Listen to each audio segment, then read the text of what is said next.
በፊት እኔን ያሳሰረኝ ወይም ያስጠየቀኝ በሰዓቱ አንድ ቪአይፒ ፓስ ወረቀት ኢንሳ ውስጥ የታተመ ወረቀት አንቺ መኪና ውስጥ ተገኝቷል የሚል ነው የመጀመሪያው ጥያቄ። ረቢራ እዚህ ጋር ስላለ እኔ ያለውን ሂደት በደንብ ከማብራራቴ በፊት ስለ ቪአይፒው ረቢራ ያብራራ።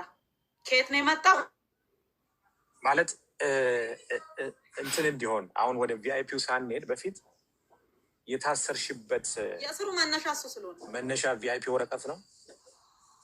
መኪናሽ ውስጥ ተገኝቷል ተብሎ ነው።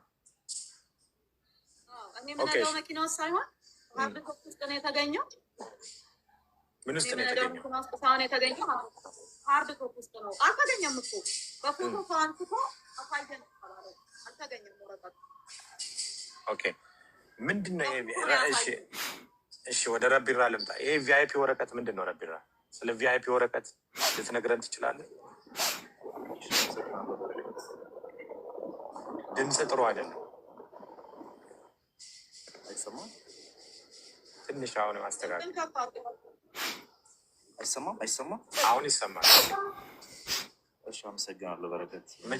በመጀመሪያ ደረጃ ከየት ነው አንተ የገባው? ከአዲስ አበባ ነው? ከኢትዮጵያ ነው? አዲስ አበባ። አይ አክቹዋሊ ከዚህ ነው ከኢትዮጵያ። እሺ ስለ ቪአይፒ ወረቀት የተነሳበት እሷ የታሰረችበት ምክንያት የቪአይፒ ወረቀት ነው የሚለው ነው። መጀመሪያ ስለ ቪአይፒ ወረቀቱ ብታብራራ የምታውቀው ነገር ካለ። እሺ በጣም አሪፍ። ምንድነው የተፈጠረው? አፕላይ አድርገን የወጣ ቪአይፒ ፓስ ነበረ ከኢንሳ።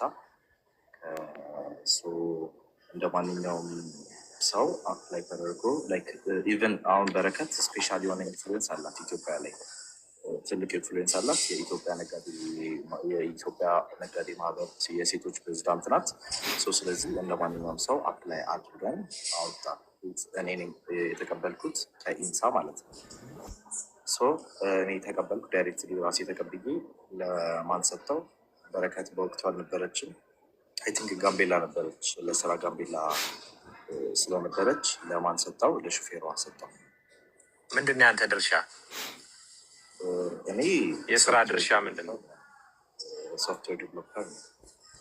ኢንሳ ሰራተኛ ነህ ወይስ የበረከት ሰራተኛ ነህ? አክቹዋሊ ሶፍትዌር ላይ ስለምሰራ እዛም አለው እዚህም አለው። በረከት ጋር አብራራለን። እዚህም አለው ሳይሆን እንድታብራራለን። እዚህም አለው ኢንሴንስ በረከት በምትመራበት የሴቶች ነጋዴ ማህበር የሶፍትዌር ካምፓኒያችን የኛ የሶፍትዌር ካምፓኒ ነው ለነሱ ፕሮቫይድ የሚያደርገው ሶፍትዌር። እንደገና ደግሞ ከኢንሳ ደግሞ ኢንሳ ሳይበር ታለንት ሴንተር ውስጥ ነበርኩኝ እኔ። ስለዚህ ሞር ቀለል ባለ መንገድ በረከት አሁንም እደግመዋለሁ፣ 3 ትምህርት ቤት ገንብቻለሁ፣ ምገባ ማዕከል ገንብቻለሁ፣ አረጋውያንን እጦራለሁ። አዲስ ምገባ ማዕከል ከአዋሬና ከፒያሳ ለተነሱ የልማት ተነሾች ለሚኩራ ላይ እየገነባው እገኛለሁ። ክሊኒክ ገንብቻለሁ። ብዙ ወገኖቼን እደግፋለሁኝ። በተለያየ ነገር ደግፋል። 1400 ሰራተኞችን ቀጥሬ እያሰራ ነው። የስራ እድል ፈጥሬያለሁ። እሱ አንድ ነገር አስተዋጽኦ ያደረገውን ከማውራት ቁጭ ብሎ ተጥዶ 5 ብር ደሞዝ ክፈሉኝ እና 1 ብር ደሞዝ ክፈሉኝ ከማለት ውጭ የተለያዩ ሪል ስቴቶችን እያፈራሩ ገንዘብ ከመቀበሉ የተለያዩ ግለሰቦችን ስማችሁን አጠፋለሁ እያለ ገንዘብ ከመቀበል ውጪ ማለት ነው። አንድ የሰራውን ቁም ነገር ይናገር እስቲ ይናገር። እኔ የሚታይ የሚዳሰስ ስራ አለ። ጫካ ገብቼ ሴጣን ብቻውን መግባት የሚፈራበትን ጫካ ገብቼ መኪና ውስጥ እያደርኩኝ አልምቻለሁ። ውሃ ከረጅም ኪሎ ሜትር አምጥቻ አልምቻለሁ። ሪዘርቫየር ቆፍሬያለሁ። ውሃ አጠራቅሜ ሰርቻለሁ። ገባህ አይደለ? ለወገኖቼ የስራ በር ከፍቻለሁ። ግልጽ የሚታይ የሚዳሰስ ነገር ነው። የሀገሬን ግብር ከፍላለሁ። ገባህ? ኢንካም ታክስ ከፍላለሁ። የሰራተኛ የስራ ታክስ ከፍላለሁ። እሱ የከፈለውን ታክስ ያሳየን፣ የሰራውን ስራ ያሳየን። የረዳውን 20 ሚሊዮን ብር ተለምኜ እምቢ አልኩ ይላል እንዴ? 5000 ብር ተልኮለት እኮ የተቀበለውን 5000 ብር ላኩልኝ ብሎ የወሰደውን እኮ ላኩልኝ። ለሰዎቹ ታስረው ነው ያሉት። ምናልባት ባላንስ አይደለም ፊራ የታሰረ ሰው መልስ መስጠት በማይችልበት ሁኔታ ማለት ነው። 20 ሚሊዮን አይደለም 2 ብር የሚቀበል ሰው እኮ ነው። 5 ብር ደሞዝ ክፈሉኝ ያለ ሰው ነው። አላኩልም እንዴ? የጻፈልኝን ነገሮች አላኩልም። ብዙ ነገር ጽፎልኝ የለ ብር ካልሰጠሽኝ ብሎ የጻፈልኝን እኔ አላሳየውም። በራሱ ቁጥር ስክሪንሾት አላረኩም። ቁጥሩ የሱ አይደለም። ብር ካልሰጠሽኝ ስምሽን አጠፋለሁ ብሎ የጻፈልኝን ስክሪንሾት አድርጌ አልሰጠውም። ቢመጣ ኖሮ ግን እንድታሳየው ፈልግ ነበር። አላደረኩም ካለ ስልኩ አለ። ገባል? ሊዋሽ አይችልም። ግን እኔ በረከት ሴት ነኝ፣ የልጆች እናት ነኝ፣ ለኢትዮጵያውያን ሴቶች ተስፋ ነኝ። ገባ? ለብዙ ዲያስፖራዎች ተስፋ ነኝ። ኢትዮጵያ ውስጥ መስራት እንደሚቻል የማሳይ ሞዴል ነኝ። ገባህ አይደለ? ኢትዮጵያ ውስጥ ልንገር ከባድ ሾታ ላይ አለ።